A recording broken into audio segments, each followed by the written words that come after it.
Disse mais: certo homem tinha 2 filhos. O mais moço disse ao pai: Pai, dá-me a parte dos bens que me cabe por herança. Então o pai repartiu seus bens entre eles. Poucos dias depois, o filho mais moço, juntando todas as suas coisas, partiu para um país distante e lá desperdiçou seus bens, vivendo de modo irresponsável. E depois de gastar tudo, houve naquele país uma grande fome e ele começou a passar necessidade.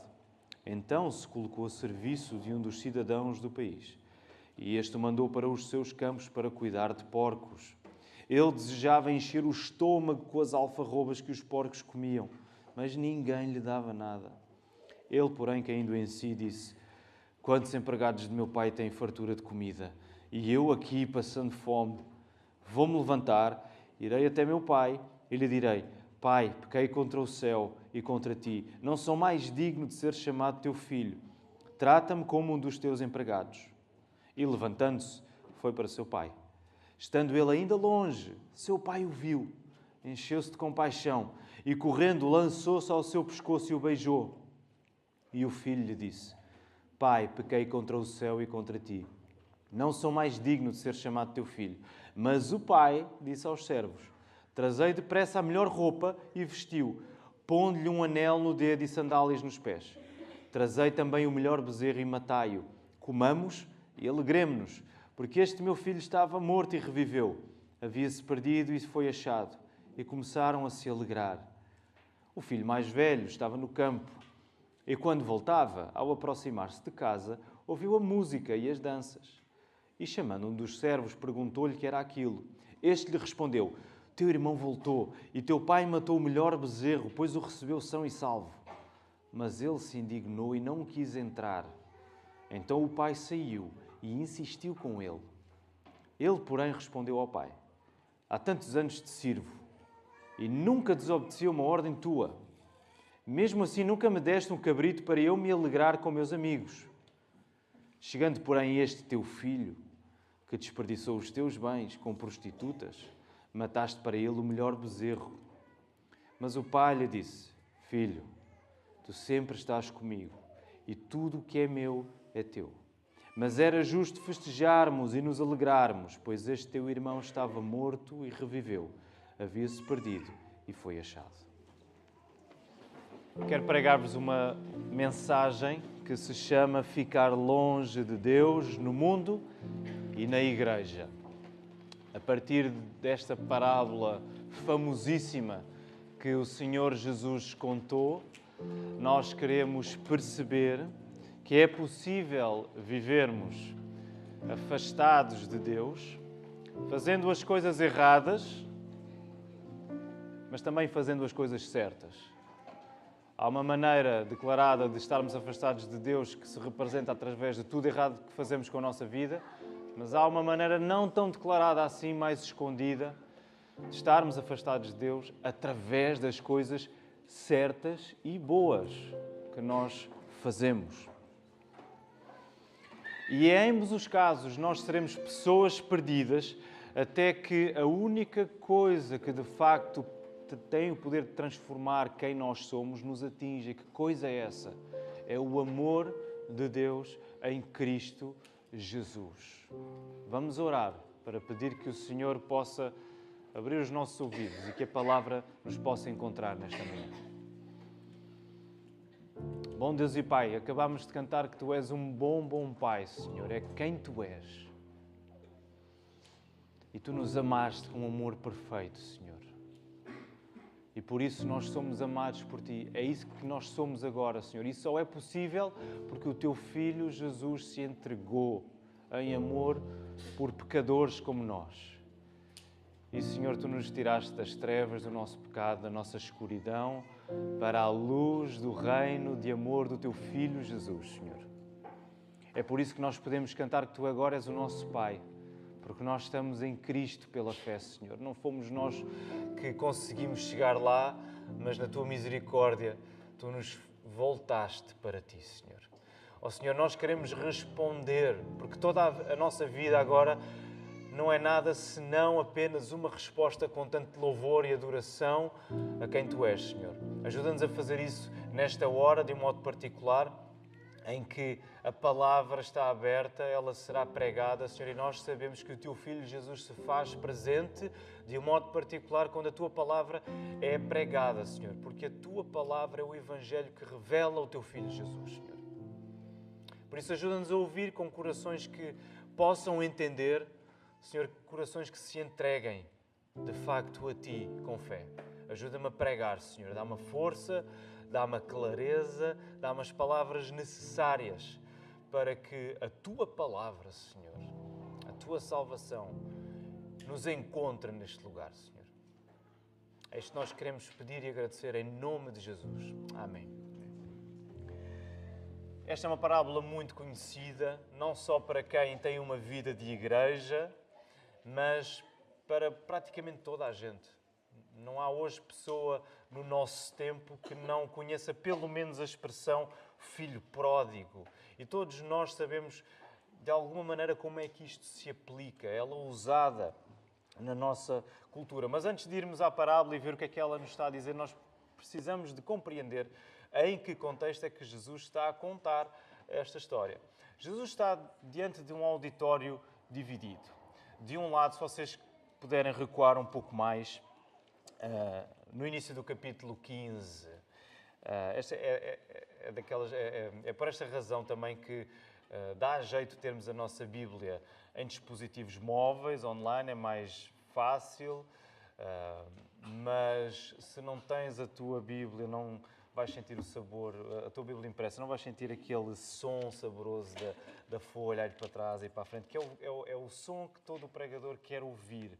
Depois de améns fulgurosos, o som que o pregador mais quer ouvir é a Bíblia a ser folheada. Então folheia até ao início do capítulo 15, no verso 1 e 2, e tu vais perceber em que circunstância é que Jesus se encontra. De um lado, Jesus tem pecadores e publicanos a ouvi-lo. Gente, aos olhos dos israelitas, e esta era gente da pior espécie. Os publicanos, inclusivamente, eram quem? Eram judeus que trabalhavam para o inimigo, trabalhavam para o Império Romano. Sacavam impostos para devolverem ao Império Romano. Eles eram vistos como traidores da pátria. Pecadores e publicanos estão junto a Jesus a ouvirem-no. E do outro lado, nós temos fariseus e escribas, autoridades religiosas, homens do texto, da palavra, homens de estatuto, de respeito social e religioso em Jerusalém. E estes homens estão a criticar Jesus por receber pecadores e publicanos. Para estes homens, estes religiosos e respeitados em Israel, que resistem abertamente à salvação de Jesus, resistem ao próprio Jesus, para eles o reino de Deus não é para gente desta laia. Para eles a entrada no reino de Deus não pode ser para pecadores como estes. Daí que Jesus vai contar não apenas esta parábola, mas antes desta ele conta outras duas. Então no total Jesus vai contar 3 parábolas e que ilustram a maneira como Deus vai atrás de um pecador e resgata-o para si. Nós conhecemos estas parábolas, elas são bem conhecidas. É a parábola do pastor que tinha 100 ovelhas e, tendo perdido uma, deixa as 99 e vai atrás da ovelha perdida. Temos a parábola da ovelha perdida. Temos a parábola da dracma perdida, ou a parábola da mulher que perde uma moeda. Ela tinha 10 moedas, perde uma moeda e diligentemente começa a varrer a sua casa à procura da moeda. E agora nós temos uma terceira parábola em que temos outra coisa perdida. Neste caso é um filho perdido. E Jesus, através destas parábolas, quer ilustrar a maneira como Deus toma a iniciativa de procurar um pecador. E a alegria que isso pede, a urgência da alegria que é necessária para responder a algo extraordinário como isso.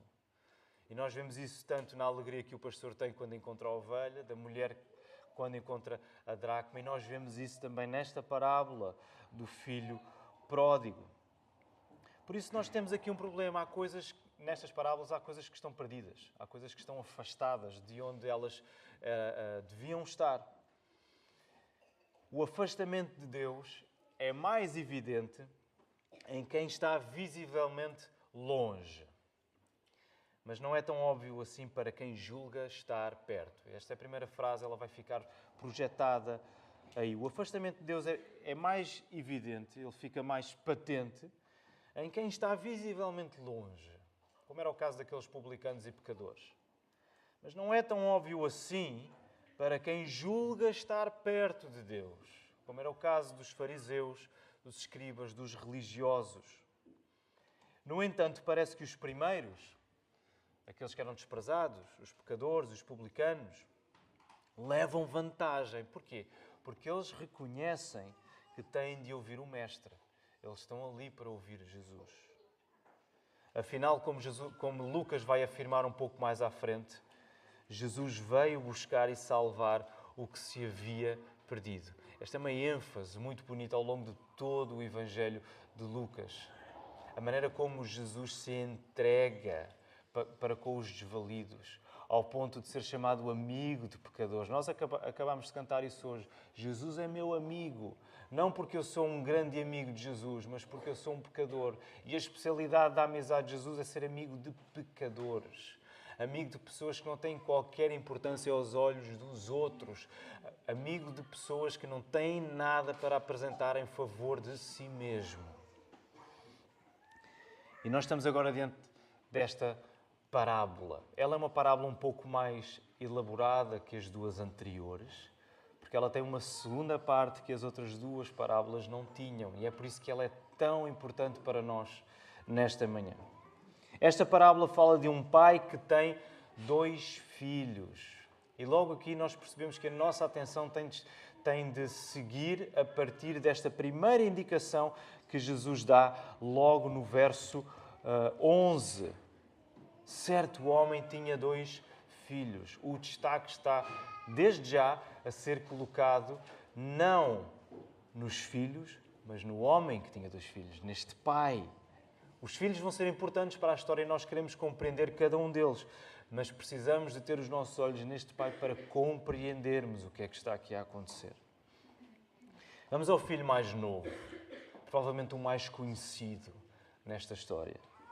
Este filho quer antecipar a herança essa que ele só pode ter quando o quê? O que é que precisa de acontecer para que o filho tenha a sua herança? Que o pai morra, certo? Uma herança só é adquirida quando alguém morre. Reparem, logo aqui há uma coisa incrível que Jesus está a dizer e que escandaliza os seus ouvintes. É que no coração daquele filho a prioridade já está definida. O que lhe interessa mesmo não é a companhia do pai, não é a presença do seu pai, não é a sua família, não é a sua casa. O que lhe interessa mesmo é aquilo que ele pode lucrar com a vida do pai. É o dinheiro do pai que lhe interessa. O pai até pode estar vivo, mas para ele é como se já estivesse morto. E isto é uma ofensa gravíssima para um judeu. O facto dos fariseus e publicanos estarem a ouvir isso, eles estavam a ficar repugnados com este personagem que Jesus estava a trazer, este filho mais novo, e muito provavelmente eles estavam a pensar, sim, esses são aqueles que estão aí a ouvir-te, os publicanos e pecadores. Gente que não interessa a ninguém, que até o próprio pai e a própria mãe desprezam com tudo o que têm. No entanto, nesta história, nós vemos uma coisa incrível a acontecer. O insulto é gravíssimo. Mas o pai, ainda assim, acede ao pedido. Ele, de facto, dá-lhe a parte da herança dele. E naquele momento o pai divide a herança entre os 2 irmãos. O primogênito tem direito a mais, tem direito ao dobro daquilo que o outro ia receber. Portanto, ele dá 2/3 ao filho mais velho e 1/3 ao filho mais novo. E as minhas filhas, agora que estão a estudar frações, estão a fazer contas de cabeça. O que é 2/3? O que é 1/3? O filho mais velho fica com 2/3 da herança e o filho mais novo fica com 1/3. E o filho mais novo pega no seu terço da herança, na sua parte, transforma isso em dinheiro e rapidamente gasta tudo numa terra distante, acabando em desespero e miséria. O filho mais novo concretiza fisicamente aquilo que já existia espiritualmente na sua vida, o afastamento em relação ao Pai. Ele já estava tão afastado do Pai que ele agora, o texto diz-nos que ele vai concretizar isso geograficamente até. Ele vai para uma terra distante. Ele não fica ali nas redondezas, ele vai para uma terra distante. E ele acaba em desespero e em miséria. Agora, sem nada, o texto diz-nos que este jovem homem, um rapaz no início da sua vida adulta, cai em si. Ele apercebe-se do que acabou de fazer e tenta recuperar o mínimo de dignidade em sua casa novamente. Então ele vai delinear um plano. Ele diz lá, a partir do verso 18, eu vou-me levantar, eu vou até meu pai, eu vou-lhe dizer, Pai, pequei contra o céu e contra ti, não sou mais digno de ser chamado teu filho, trata-me como um dos teus empregados. Ele vai admitir a sua culpa, ele vai se arrepender, ele vai pedir condições mínimas de sobrevivência. Tantos empregados na casa do meu pai, literalmente escravos, que estão muito melhor do que eu. Eu vou, mas é voltar e pedir, Pai, eu não peço sequer que tu me trates como filho, mas trata-me como um dos escravos, porque os escravos vivem muito melhor do que eu. O afastamento deste filho, do filho mais novo, é o que melhor caracteriza os pecadores que vão ter com Jesus. O esbanjamento no mundo é evidente, mas há uma atitude de regresso em arrependimento. Então Jesus está aqui a fazer uma associação. Este filho mais novo, de facto, representa estes que estão aqui ao meu lado a ouvir-me, publicanos, pecadores, cujo afastamento das coisas de Deus é evidente. Há um esbanjamento no mundo.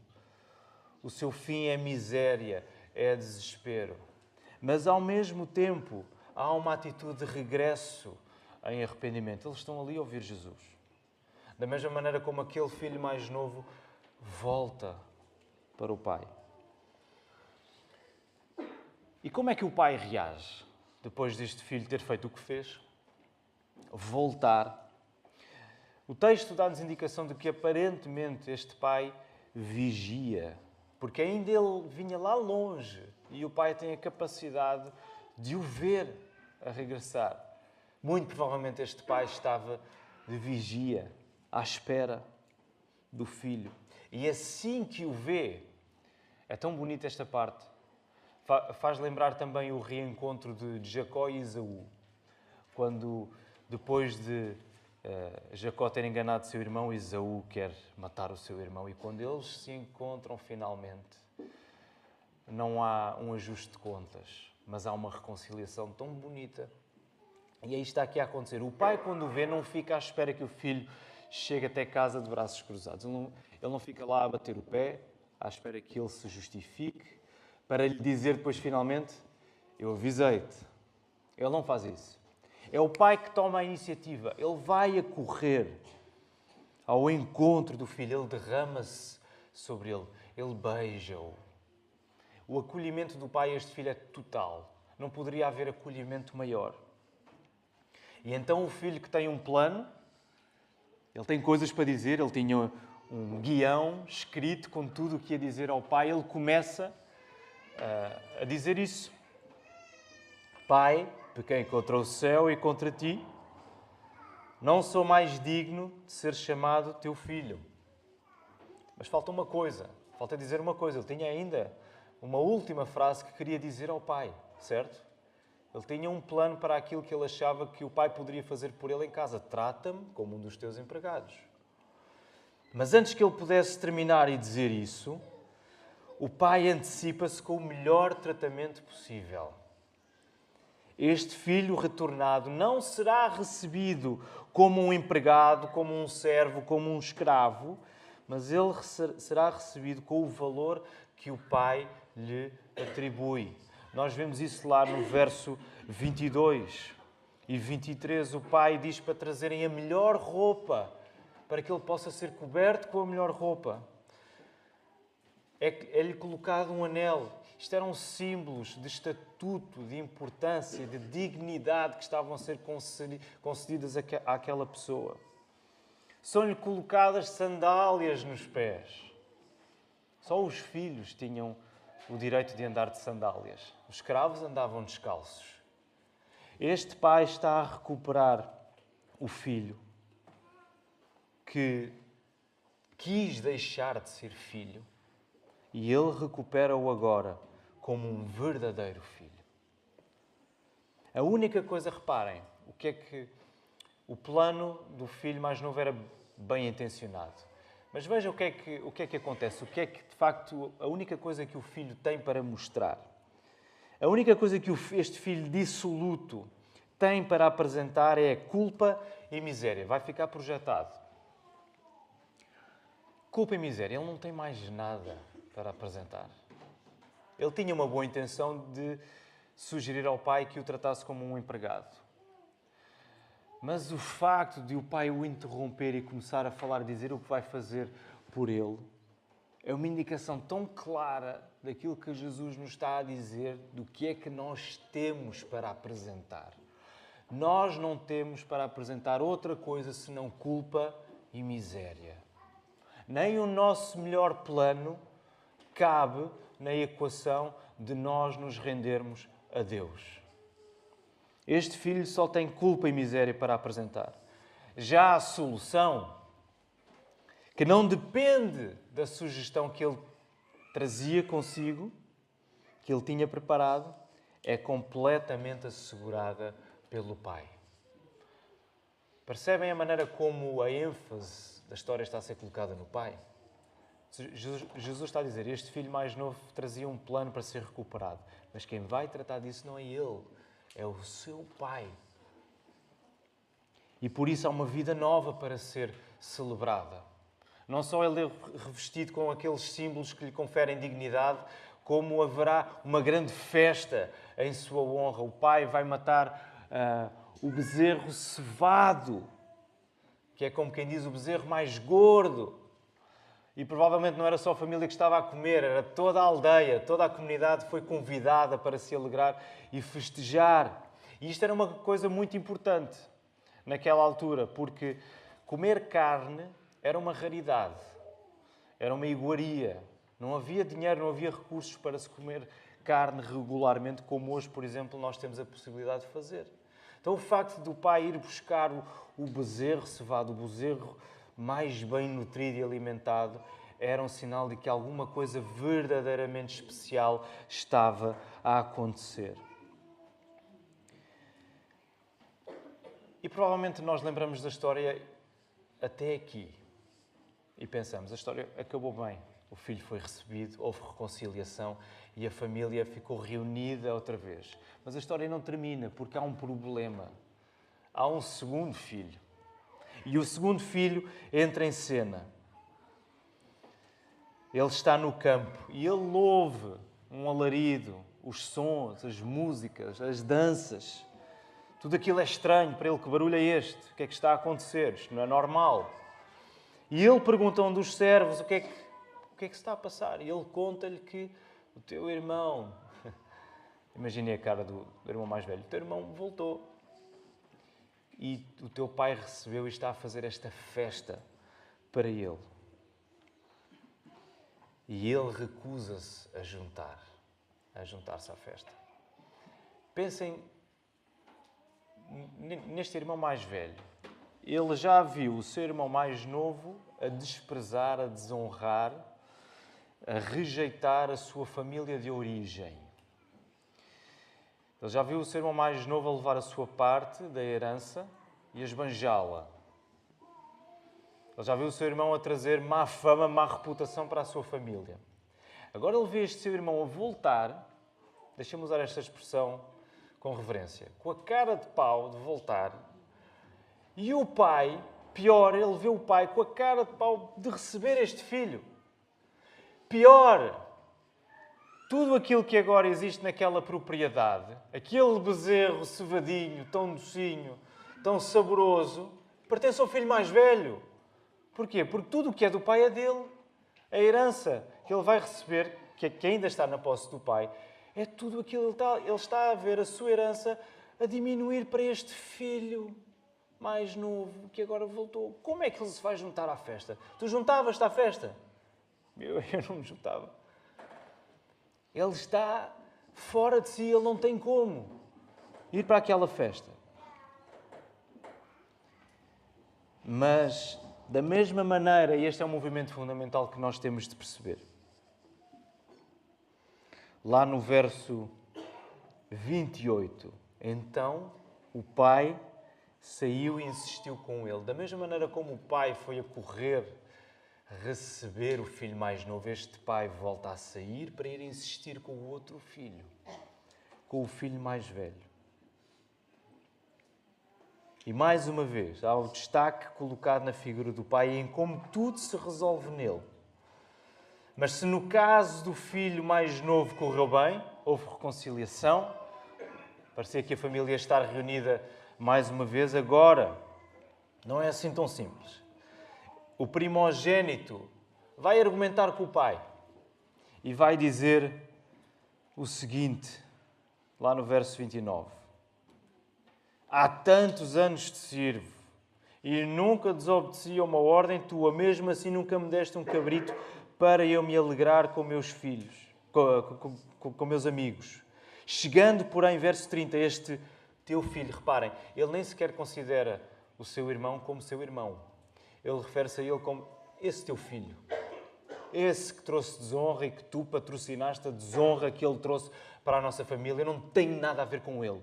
Esse teu filho agora tu recebes, ele que desperdiçou os teus bens com prostitutas, tu mataste para ele o melhor bezerro.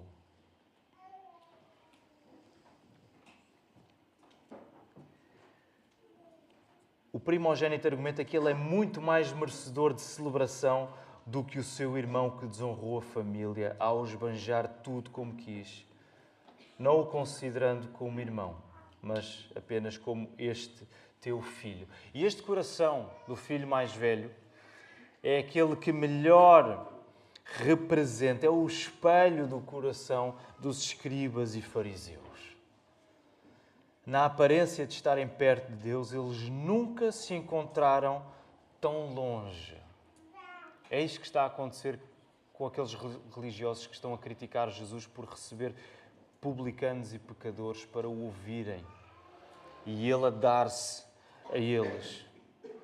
Estes religiosos, o que eles querem não é alegrarem-se em Jesus, não é alegrarem-se em Deus. O que eles querem é alegrarem-se neles mesmos. Tal como este filho mais velho, o que é que ele vai dizer ao pai? Ele vai se apresentar a si mesmo. Pai, eu estive sempre aqui contigo em tua casa, fiz sempre tudo o que me pediste. Nunca desobedeci a nenhum dos teus mandamentos.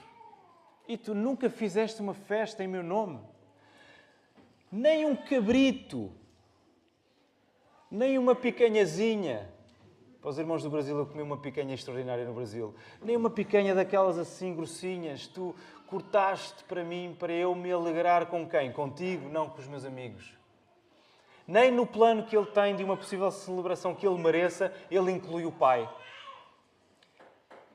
Nem um cabrito me deste para eu celebrar, não contigo e com o meu irmão, mas com os meus amigos. Tudo na vida daquele filho mais velho é acerca dele. Da mesma maneira como tudo na vida do filho mais novo também era acerca dele, de maneiras distintas. Mas era tudo acerca do que eles queriam. Nada era acerca do pai. Nada era acerca da família onde eles estavam.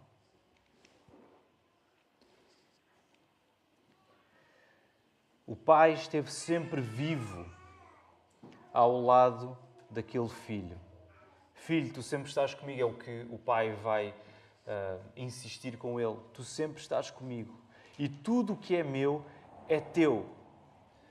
Mas apesar disto, no coração daquele filho, aquele pai também já tinha morrido há muito. E daí a incapacidade que ele tem de se alegrar com o seu irmão que volta recuperado. Ele não tem capacidade de se alegrar com a recuperação do seu irmão, com o regresso do seu irmão perdido, porque ele está tão cheio de si mesmo que ele não tem espaço para os outros na sua vida. E esta é uma história incrível porque ela não é resolvida. há uma tensão que fica por resolver. Já repararam nisso? Jesus termina aqui a parábola com aquilo que o pai diz ao filho mais velho. Tu sempre estás comigo e tudo o que é meu é teu. Mas era justo nós festejarmos e nos alegrarmos, pois este teu irmão estava morto e reviveu, havia-se perdido e foi achado, e fica em aberto. O que é que fica em aberto? Nós não sabemos como é que o filho mais velho respondeu. Nós não sabemos o que é que aconteceu com ele. Jesus está a querer deixar a mesma questão para os fariseus e escribas. Ele está a dizer, vocês são este filho mais velho. O que é que vocês vão fazer? Como é que vocês vão responder a esta chamada ao arrependimento? E é isto que está a acontecer connosco aqui, sempre, não só nesta manhã, mas sempre que vamos a este episódio, nós somos chamados a esta questão. O que é que nós vamos fazer? Talvez aqui esta manhã o exemplo de alguns seja mais parecido com o filho mais novo, de uma vida entregue a tudo aquilo que não tem nada a ver com Deus, uma vida dissoluta no mundo, uma rejeição completa pelas coisas espirituais, pela igreja, pela Bíblia, um desinteresse por quem Deus é, por quem é Jesus. Talvez alguns daqui sejam caracterizados por este filho mais novo. E uma coisa que está a ser dita é: a solução para a tua vida não está aí. A solução para a tua vida não está tu encontrares prazer naquilo que tu achas que te vai dar prazer último e máximo, que é esbanjares tudo o que tens longe de Deus. A solução está num pai que te acolhe. Mas ainda assim eu acho que o exemplo que mais precisamos de guardar nesta manhã e de meditar nele é o exemplo do filho mais velho. Porque de facto esta é a parte crucial da história. Aquela que não se encontra na parábola da ovelha perdida e na parábola da dracma perdida. É esta parte que resolve e que resume aquilo que Jesus está a querer passar a quem o está a ouvir. E também é a parte mais ignorada, deixem-me dizer, é aquela que é mais incompreendida. Reparem, queridos irmãos, este filho mais velho estava confiante no facto de ele ser, podemos resumir assim, de ele ser muito religioso para com as coisas que o pai exigia dele. De ele ser muito certinho em tudo o que ele tinha que fazer para agradar o pai e para sentir que era merecedor de reconhecimento. A vida religiosa, por ser tão facilmente reproduzida, nós não somos diferentes deste filho mais velho. Tu e eu, que já estamos na fé há alguns anos, até pode estar na fé há poucos anos, mas a tentação vai estar lá sempre. De nós reproduzirmos uma vida religiosa que, em vez de nos aproximar de Deus, vai esconder tudo aquilo que está a minar o nosso coração. Que é o desejo de nos provarmos por aquilo que fazemos. Embora disfarçado, esse é um lugar de igual miséria à do filho mais novo.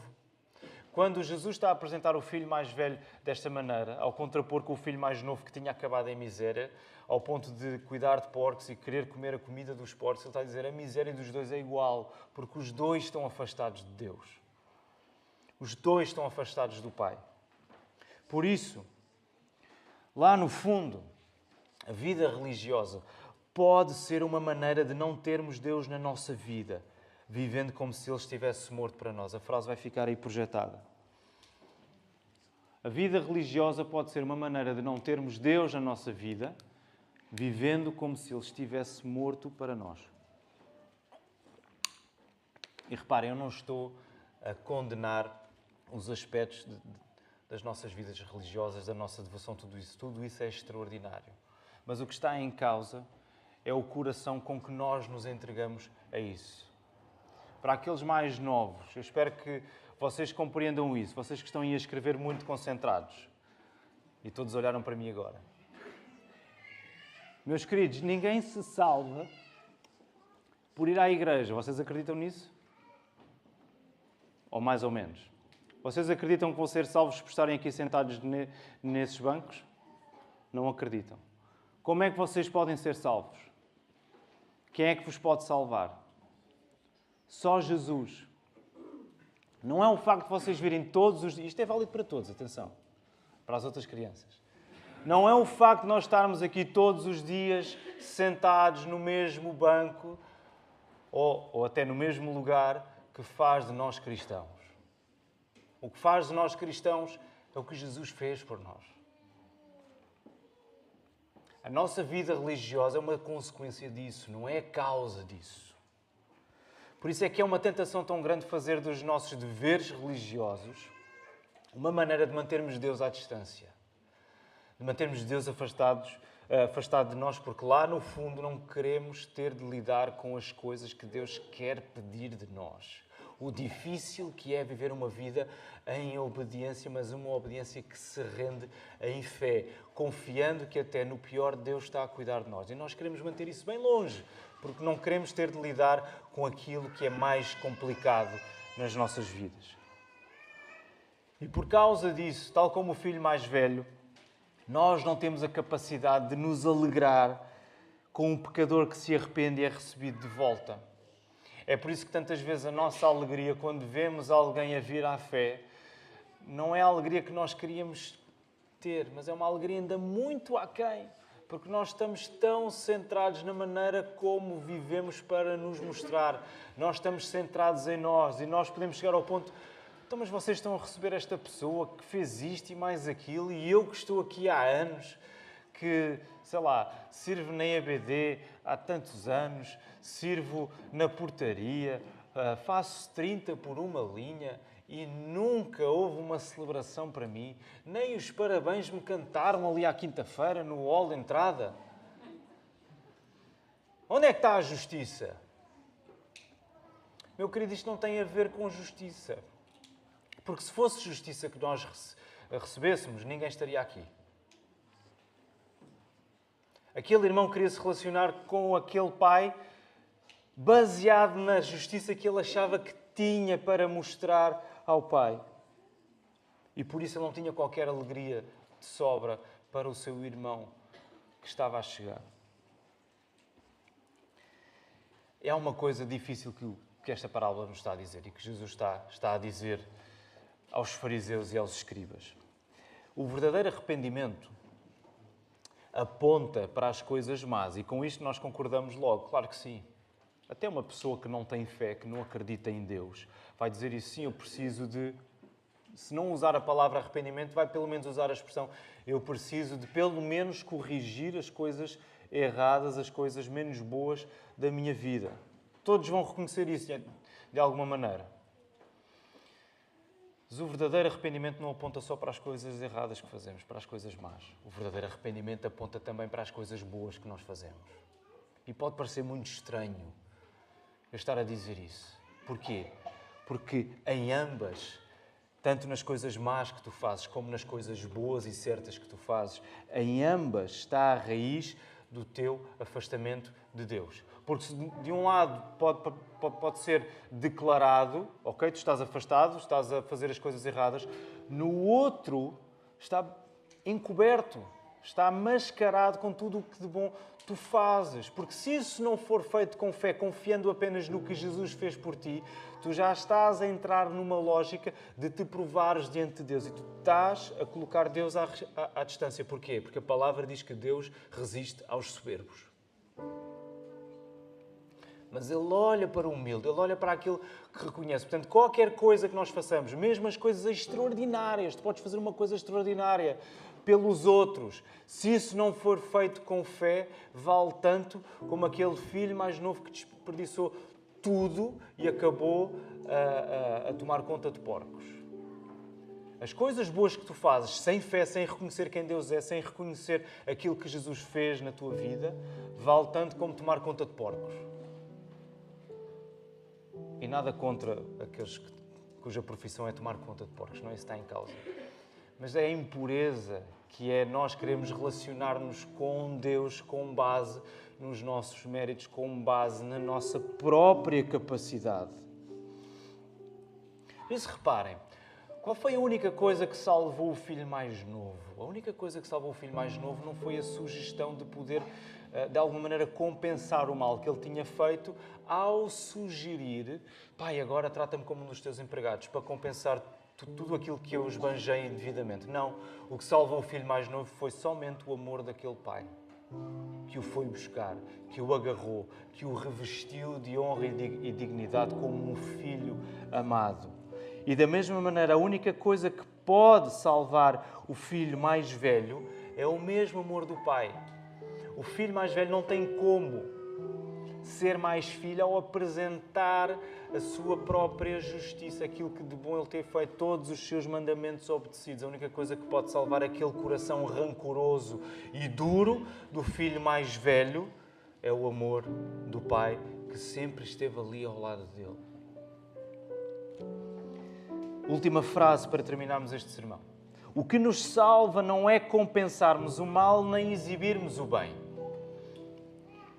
mas sermos encontrados pelo amor do Pai que vem ao nosso encontro em Jesus, o Filho que é afastado para que pecadores sejam acolhidos. Deixem-me terminar isto aplicando de uma maneira bem particular, porque haverá várias pessoas aqui que têm irmãos.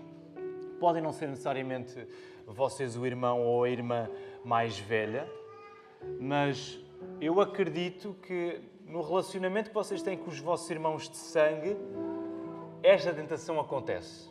De vocês fazerem valer o relacionamento que vocês têm com a vossa família de origem, com os vossos pais, baseado naquilo que vocês de bom têm para apresentar em comparação com as coisas erradas que os outros filhos têm feito.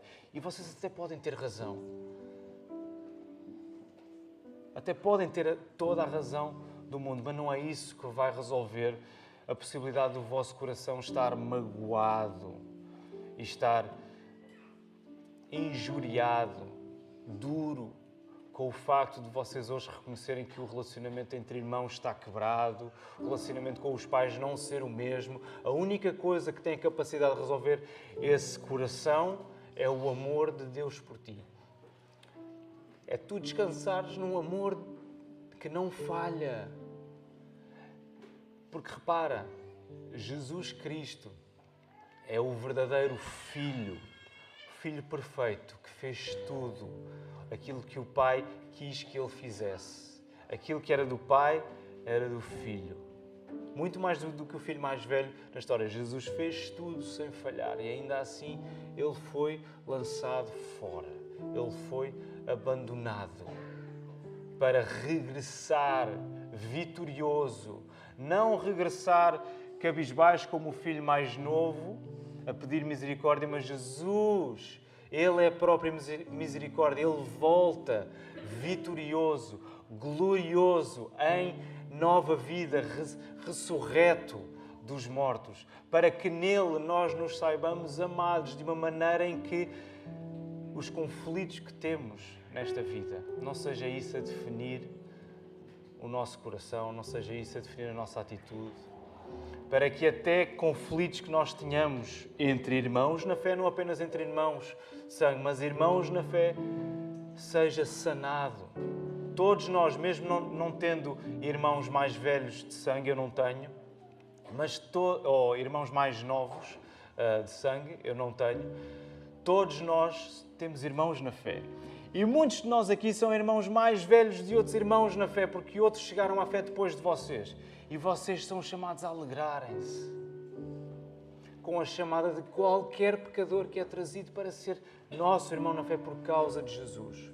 Porque Ele, de facto, foi este Filho perfeito, que, tendo feito tudo, foi rejeitado, foi tratado como um estranho. Sobre Ele estava toda a nossa impureza, para que nós sejamos recebidos e para que em Cristo nós possamos receber outros com com uma alegria que é cada vez maior, crescente e constante. Que o Senhor nos ajude.